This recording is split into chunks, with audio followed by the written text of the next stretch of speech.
Thank you very much to Sleepy Cougar for becoming a member of the channel. Thank you to Mike Dickinson for rejoining as a member. And a huge thank you to both Alex, Scott and Ismat really for gifting memberships to people in the live stream chat the other day. So that means that Daniel Bohr, Adam Smart, Em and Her Bricks, XSmoke53 and Pieta Plays are all now members of the Kinetic Rugby League channel. Thank you very, very much for your support. Let's get on with the video. Ladies and gentlemen, welcome back to the Kinetic Rugby League channel. There's a recap of last round's predictions up on the screen.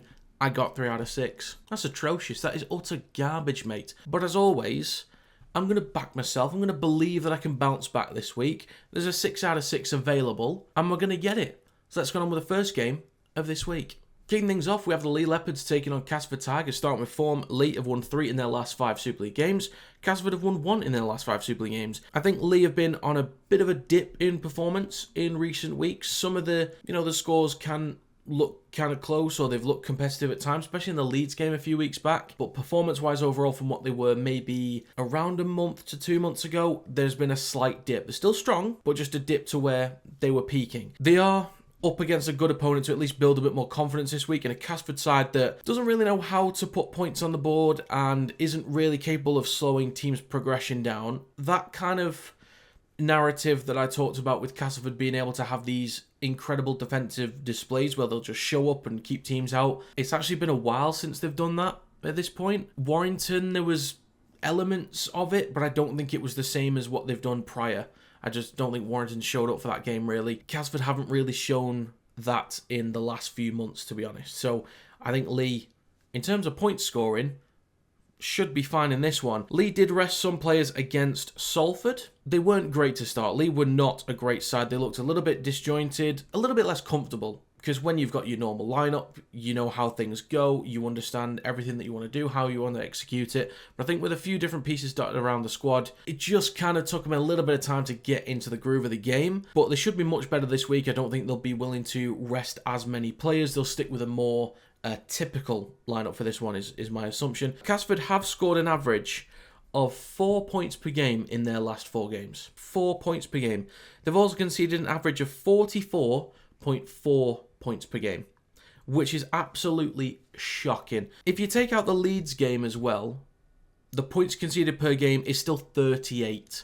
They conceded 64 against Leeds. You take that out of the equation, points per game is 38. That is absolutely atrocious. Now, I'm worried about Castleford's lack of effort in recent weeks. Chris Chester has talked about this recently as well. There's some effort areas. There are some players kind of switching off. He's not been happy with some of the efforts and some things from players. So I think overall effort areas, they've been lacking a little bit. They are getting stuck in their own half a lot. Cass are very easy to pin back. I think given the size, the mobility, the speed of the forwards, the overall defensive line from Leigh, I think they can have a really easy time of just pinning Cass back constantly, just putting them under constant pressure and just building time and time again, repeat sets, loads of play the balls inside the red zone and just constantly pounding on the points. They could hit that 38 points per game average. They could even hit that 44.4 points per game average. Leigh will look a lot more sort of regular with the normal players, or normal with more regular players back in there, I should say. I think given the competition for playoffs as well, they want to make sure that they can at least pick up the wins and pick up the points difference, especially where they need them, to make sure that they're in the right spot, potentially pushing for a home playoff semi-final spot. They could also do with a real statement win here. I think with Leeds putting on that statement against Hull KR and even against Cast the week before, I think with the games that Saints are now putting up, I think they need to really show that they are not going to continue that dip in performance and that they are still somewhere near their peak and they are to be feared. I expect Leigh to dominate here. I think Castleford's point of entry, if there's one point of entry that opens this game up for them, the only thing I see is the high ball for Hodgson. I talked about this a few weeks ago, that prior to talking about this a few weeks ago, he was really reliable all season. And I was happy for him to be the starting number 1 for Leigh. Even when Armstrong was out, I was like, okay, Hodgson is reliable, he's fine. But in the last few weeks, there's been a lot of errors. During a game, it doesn't matter too much because Leigh have typically been strong enough to compete, at least in other areas. If there's any point of entry, if Cass are really resilient on their own goal line, if they keep Leigh out for long enough periods, a little bit like what Salford were able to do, and Leigh are a bit disjointed, maybe with Hodgson making some more mistakes, that puts Cass in good territory. Maybe with Assie's run game inside the 10, he could come up with some points. maybe shifting the ball out wide, Sim in the air over on the right edge. Guys like that could come up with some points, but that's about it. That's the only point of entry, and I don't even think it's like that much of a game changer. I feel very confident based on what Leigh are capable of bringing and what Castleford have conceded in the last few games and scored. Leigh should be completely fine. So for a score, I'm going to go with Leigh Leopards 34, Castleford Tigers 6. Next up, we have Hull Kingston Rovers taking on St Helens. Starting with form, both have won 4 in their last 5 games. Both have actually lost to Leigh. Well done, Leigh. The Giant Slayers. Now, both these sides are the 2 best defensive sides in the competition. They have the exact same points against. Both strong ball carriers. Both have pretty solid kicking games as well. Both at the top of the ladders for clean break stats, and both neck and neck with offloads as well. I think there's maybe one more offload for Saints. It's like 221 to Hull KR's 220. Like, these sides are, stats-wise, in a lot of areas, inseparable. But the main difference, of course, is offense. Saints' average points per game this season is 27.3. Hull KR's is 31.1. We've seen Saints, they've gone through a bit of an up and down journey with their attack, but in the last few weeks, it's starting to look really good. They're creating chances. They're not just falling to them on a plate where they're, finding a random try here and there from a mistake from someone else. They're able to create chances, and they look like a dangerous, threatening side from inside their own half, in the midfield, and inside the red zone. We saw issues early on where you're inside the red zone, you're seeing Saints basically try and shift the ball out wide, constantly force it, defensive line gets up, they don't really know what to do, and then the results are just trying to crash over, it wouldn't work. They found the shapes they like, they're executing well, they're a lot quicker, they're a lot more accurate, they're a little bit creative, they're mixing things up throughout the set, creating more opportunities, they're scoring more points. So Saints, they're sorting their attack out. Now, KR recently have put a lot of focus into their forwards and into just set completion. They're just willing to constantly take the carries up front, just make sure they build as much momentum through the middle, try and take the fight, win the wrestle up front, and try and pin teams back in the corners. Saints have been doing that a lot as well, but I think they've also been taking more risks. When teams have taken more risks, we saw when Wigan did it the first time, when they gave KR their first loss of the season. It worked when Leigh took more risks when they were actually dominant against KR a few months back at this point, and Leeds the week before that. Even though some people have reminded me about opportunities that KR had that they missed out on against Leeds last time out, not at the weekend, that Hull KR could have won that game if they,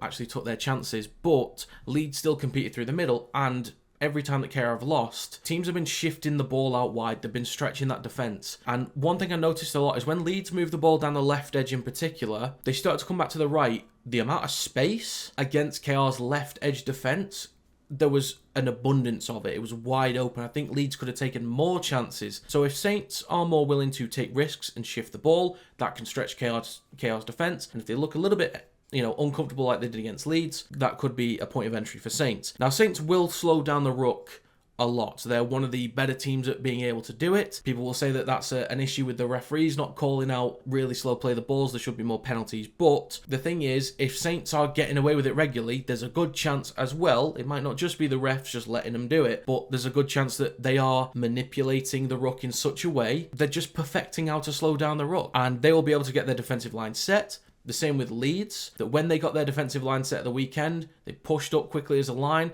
That will allow Saints to do that as well and really disrupt what KR tried to do when they needed to spread the ball towards the edges. So that is another major positive for Saints. If they can slow down the ruck massively, they can set defensively and really disrupt KR. Now, I do have more trust in KR's completions. I think there have been a lot more games this year when Saints have had off days, really dropping the ball. And with taking more risks when you push the ball out wide, you risk turning the ball over, having major incompletions as well. That's going to be a concern for Saints, but for KR, getting to the kicking towards the corners, Saints won't be easy to pin back by any means because they've got strong backs that can make good meters, that can make players miss, get an extra yard or two off the back of a carry, and then the forwards as well. We see Wormsley getting back behind the 10, putting in 2 or 3 carries per set, same with Leigh, same with Knowles, and then Passy when he comes on later, same with Delaney, who's a strong runner of the ball. But I do trust KR's completion more. I think that's going to be the first thing that gives them an edge in this game, just completion rate, and will help massively with field position. I think KR are also more reliable in terms of taking chances. Both teams will get chances, but KR, for me,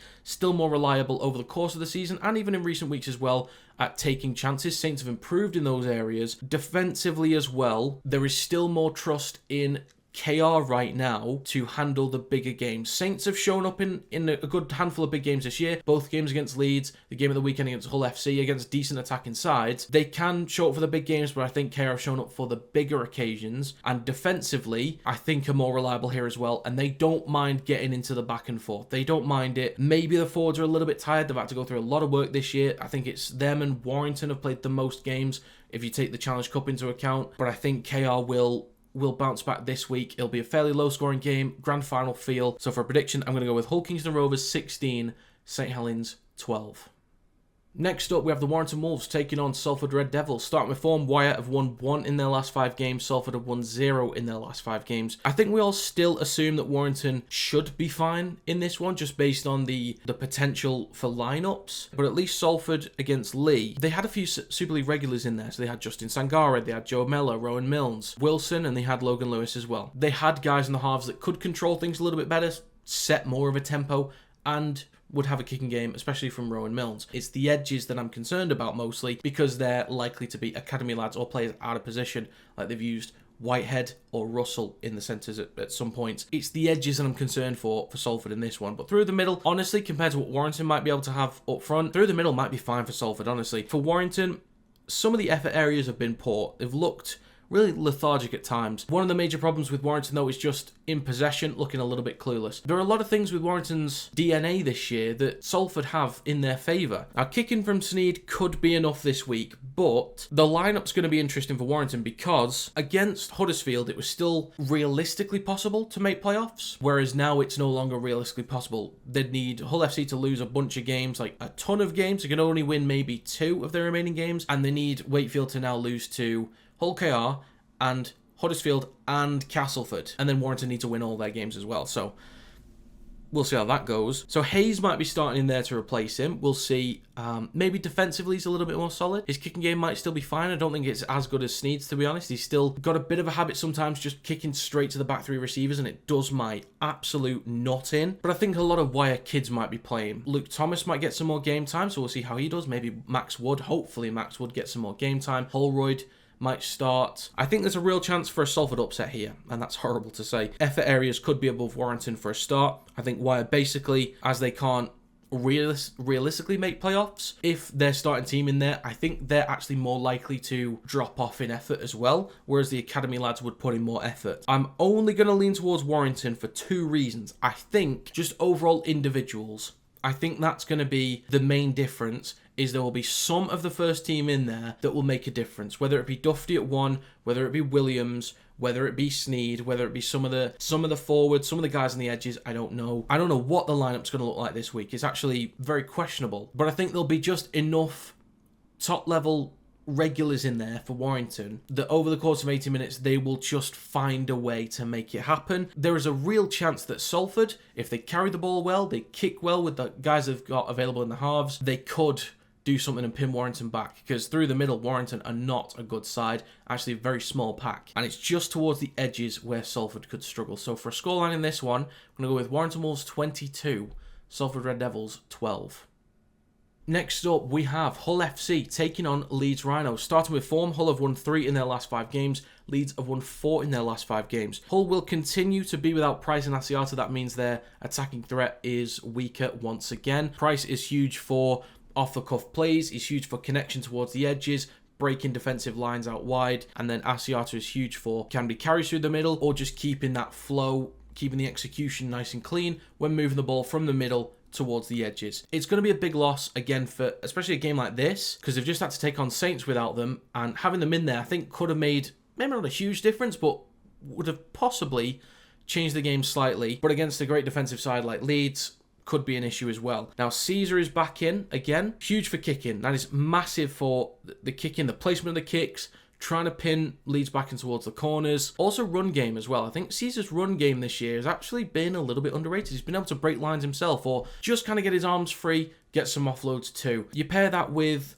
hopefully, Cade Cust at 6, because a complaint I made in my power rankings video, Hull decided against a great defensive side in St Helens to put Cust on the bench, Rapiner at 6, and then when Cust came on, he was a hooker. Didn't make any sense to me at all, but hopefully they start Caesar at 7, clustered at 6. They've got a strong run game on either side and a decent kicking game as well. I think they need to go with that. And they've shown recently, even without Price, even without Asiata, that they can adjust. Even games without Caesar, they can adjust. So I think their adaptability is going to be important in this game. Leeds' defence this season, of course, as I've already mentioned, has been great. The last 2 weeks have been almost perfect. They've conceded 1 try in both games, one against Castleford, one against Hull Kingston Rovers. But in terms of just overall how it's looked, some teams might concede 0 points. Some teams might concede 6, maybe 12, maybe 18. And that's decent numbers, but they're under constant pressure. And there's just a scramble effort right at the very end that just keeps them out. They're not even having to deal with that. They're just so strong defensively through the middle. And when they are defending on their own goal line, they're not even having to scramble. They're just shutting plays down. It just looks easy. So the defence looks almost perfect, except for the 2 tries they've conceded in the last 2 weeks. It is almost perfect. They look incredible defensively. Now, Leeds do know how to kick well as well. We've talked, a lot this year. Jake Connor's talked about it, or the Leeds players have talked about it, that they don't have an out-and-out 7. They don't have an out-and-out kicking game that controls the tempo. But the thing is, they're still actually kicking well. Now, they don't need to focus that much on the kicking game because they carry the ball so well up front. They get inside the, end the set inside the opponent's territory, and then just have to kick to the corners. And then they start, building pressure from there. So they don't have to worry about the long-range kicking. But even then, Jake Connor's long-range kicking, when he's had to do that, has still been pretty good this year. He's actually got a decent boot on him. So even in a situation like that, I think the long-range kicking for Leeds, if they have to get into a bit of that, I think they'll be okay with it. But Leeds forwards this season have been incredible, and I wasn't sure whether they'd be able to compete against Hull KR at the weekend because they were missing Oledsky, Jenkins and Holroyd, but Cassell and Palacia, they did such a great job. Then you've got the guys in the backs. Miller, he's going to keep plays alive constantly, making players miss. Newman did that as well, so did Connor, but then Connor as well, he will take advantage of the defensive lapses. When you've got some of the guys in the backs, again, Handley and Newman cutting back towards the middle from the back of offloads, disrupting the middles, getting constant offloads. Hankinson getting involved a little bit more in the attack, which is good to see. He'll look more and more comfortable as time goes on. They're just offloading the ball constantly, and then when there's a little bit of space, Croft is there, Miller's there, Connor is there. Connor is going to be a real problem in this game against his former club. So no shushing of the crowd this time. Connor, let's just keep it calm, shall we? Now, I'm not sure what Hull's point of entry is against Leeds. I'm not sure what they can look at as, right, this is the weakness that we can target. Hull FC's first focus just has to be completion rate. I think against Saints, that's what they had. They were second best against Saints in almost everything, but the fact they completed high enough at least kept them in it because Saints made a lot of errors. So that's what I think the point of entry could be. As long as Hull complete sets at a high enough rate, they just need to hope that Leeds drop the ball. They have an off day, which I think they are capable of having, but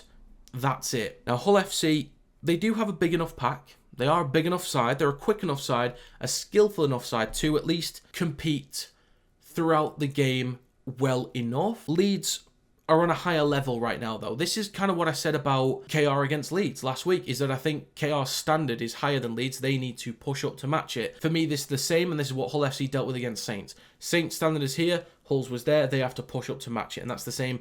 Leeds is here, Hull's is here, they have to push up to match it. They can compete well enough throughout the game, but I trust Leeds' ability to score points and their ability, as what they've shown over the last 2 weeks, to be almost perfect in defence, I should say. And Hull's record at home as well is not good enough. There's something about that ground. It's just not doing it for them. So for predicting this one, I'm going to go with Hull FC 14, Leeds Rhinos 20. Next up, we have Wakefield Trinity taking on Huddersfield Giants. Starting with form. Now, Wakefield have won 3 in their last 5, but that does include the free win against Salford. And Huddersfield Giants have actually won 3 in their last 5, but they've played in those 3 wins. The last 5 actually includes a 46-10 win for Wakefield over Huddersfield as well. Now, I do still expect Huddersfield to start well. That has been a constant thing with them for the last few months. They have started games very well, even though they've dropped off, which is an issue and something to talk about in this game. Can they start well, maintain it, go into the sheds with a lead? Can they come out in the second half as strong? Possibly. I do think against Warrington, I think that one against Warrington, and then a few weeks before against Catalans, was maybe 2 games in a while where they've actually stayed in it and looked consistent all throughout a game. It wasn't just a good start and then a drop off. They were actually kind of very consistent throughout the whole game, which was a good sign for them. So maybe they can keep that up for this one. They do have Russell in the halves, without Frawley. Frawley really helped with stability, but I think Russell did a great job with his kicking game. Frawley was so important for the kicking game.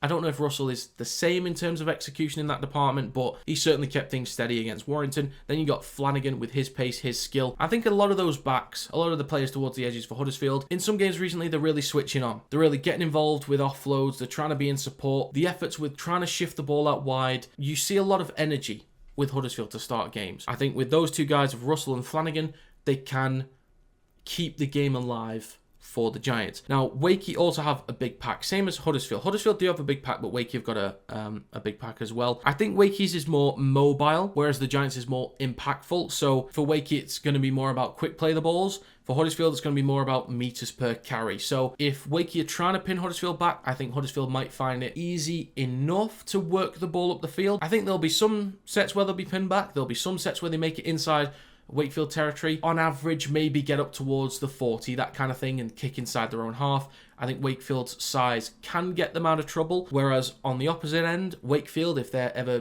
being pinned back, I think they've got players that can get quick play the balls, and that will suit Hud. And then even Smith, when he comes on later into the game, I think he will benefit from quick play the balls and tired Huddersfield middles as well, and could find a couple breaks himself. I'm quite impressed with what Smith has done this year, and I'd like to see a lot more of him, actually. Both have gone through kind of ups and downs recently in terms of points. Recently, Wakey have conceded 39 points per game. In their last two losses, they've conceded 39 points per game, scoring an average of 3 points per game in those two losses as well. So they can have major dips. I know they're against a great Saints side and a Wigan side that, well, I could say a great Wigan side, but they weren't considered great going into this, but they still put up 44 points against Wakey, who are a solid side at least. Now, the Giants have conceded 49 points per game in their two losses in the last 5, scoring 7 points per game. So in the losses, when it's bad, so for these sides, when it's bad, it's really bad. Wakey is still more reliable in defence for me. Because of the major lows that Huddersfield have had, they can still be really poor defensively. Attack is a little bit more threatening over 80 minutes as well. Again, I mentioned with the game against Catalans and Warrington for Huddersfield, they've looked a little bit more capable of sticking in a game for 80 minutes, but I think Wakefield a lot more reliable in staying in for 80, and I think they showed that especially last time out against Huddersfield. Huddersfield started well, as I also referenced, I think, in that predictions video back then, but as the game went on, Wakey were just too strong offensively. I don't think Wakey will be pinned back nearly as much as well. I think the quicker play the balls will suit them. I think defensively they'll be able to compete with the middles enough. I think they'll be able to make more meters. They'll take more risks out wide, work the ball up the field with Jow out the back as well, be able to pin Huddersfield back even more, and just be able to eat up more field position and take their chances a lot better over the course of 80 minutes. I think as well as that, Wakey do need to win to kind of, stay in that fight with Hull FC. Again, Hull FC have a really tough run. Wakey's is a lot easier on paper. They need to stay in that playoff run, whereas Huddersfield, they don't have anything to play for. Luke Robinson will still get them, ready for this game, but I think all signs really lean towards Wakefield for this one. So for a prediction, I'm going to go with Wakefield Trinity 28, Huddersfield Giants 12. Finally, for this round, we have Catalans Dragons taking on Wigan Warriors. Starting with form, Catalans have won 1 in their last 5 games. Wigan have won 3 in their last 5 games, and one of those wins for Wigan includes a win over Catalans. The scoreline was 28-18, but don't let the scoreline fool you if you didn't see the game. Wigan were dominant in that one. They had full control over the entire game. So yeah, Wigan were dominant last time out. So with Catalans this season, you look at that squad, they're a great side on paper.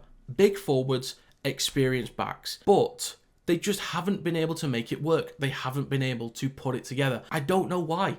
And they've had McNamara as a head coach this year. He's not been getting the best out of Catalans, even like last year and the year before. But the fact that even he couldn't get a tune out of this side is a little bit worrying. And I don't really know what Joel Tompkins will be able to get for the remainder of this year and even next year as well, even with a pre-season. I don't know. Wigan, though, they are on the road to recovery right now. They're not back to their absolute peak. The side that was, feared by many. But I think even on that journey, from an outside perspective, Wigan have still shown elements of that team to be feared. They've still shown that either the forwards can bully teams through the middle. They've still shown that Smith can run a kicking game. Still shown that Field can break lines from absolutely nowhere. Even though as an overall unit, as an overall team, they've had to deal with some injuries as well here and there. It's not been as bad as many. But in some occasions, they've had to make some changes and deal with those. And I think they've done a relatively good job in dealing with those when they had to go through that situation. But even on the road to recovery, they've still shown a lot of glimpses that they are the Wigan to be feared. I do expect Wigan to look more effective with their sets, making more meters from the carries, kicking better on the end of it, and then defending well off the back of that. They will likely have more opportunities inside the red zone, and I now trust, of course, French being back in there, and Field, of course. The short passing as well. I can kind of imagine a couple tries where Wigan play the ball right in front of the sticks. There's one pass to the first receiver, either he runs in, or there's another sort of short pass to a back rower making a direct line towards the in-goal area. They pop the ball up. It's wide open towards the edges for Catalans' defence, and then they just sort of walk in. I can see a few of those happening. I can see a little bit like with Wigan against Wakefield, there's a lot of broken play. You know, some of the actual structured play went wayward, was kind of stopped as they shift the ball out wide, a few too many mistakes, but it's then collected by French, by Field, and they'll just create something off the back of it. So I think that's where the try is going to come from. A lot of the just individual plays from broken play from French and Field, and just constant pressure inside the red zone, and they'll just kind of walk in. So that's where I expect a lot of the tries to come from for Wigan. I do worry for Catalans' defence. Now, even if we look at average points for and against, and even including Castleford, you know, the game against Castleford in there, which was 38-4, I think it was. Points conceded is 22.8 in the last 5. That's even with the 4 points they conceded against Castleford. So 22.8, I mean, it's a solid number, but the Castleford game is a bit of an outlier, which skews that a little bit. Points for is 18 points a game in the last 5. And again, that's with the points they put up against Cass, which I think is also a bit of an outlier. Wigan are capable of finding a couple tries in each half, but aside from Catalans against Castleford, I don't think they are capable in a game like this, in a matchup like this. I don't think they're capable of finding multiple tries per half. They could maybe find 2 late on in the second half as they're chasing the game. Maybe Wigan, they sort of step off the gas a little bit. I think Catalans, maybe with their left edge, as they scored basically all of their tries down the left edge against Castleford, maybe that's actually a sign that that's fixed, that they just kind of know how to execute. They're comfortable with that. I believe that would be going at Farrell, that would be going at Kieran and at Eckersley. Maybe Eckersley is a point of entry for Catalans just because of his experience compared to Kieran. And then you've got Marshall and Wardle on the other side. That's it. That's the only real point of entry I can see for Catalans. But I do think through the middle, Wigan should be fine with carries, because even the big forwards of Catalans, they're just not really competing. Wigan will get quick play the balls. They know how to slow down the ruck as well defensively. They get away with that all the time. And the kicking game is effective enough. They'll pin them back, and they'll just build constant pressure and score the tries in the fashion that I mentioned already. And they'll be comfortable in this one. So for prediction, I'm going to go with Catalans Dragons 12, Wigan Warriors 26. So there you have my Super League Round 24 predictions. As always, if you guys have your own predictions, please do let me know your thoughts in the comment section down below. And as always, if you enjoyed, feel free to leave a like. It does help to get the video out there to more people. Subscribe to the channel to stay up to date with more Kinetic Rugby League content. And if you'd like to become a member, you can do by clicking the join button below this video and joining for as little as £1 per month. But that's going to be it. Thank you very much for watching, and I will see you next time.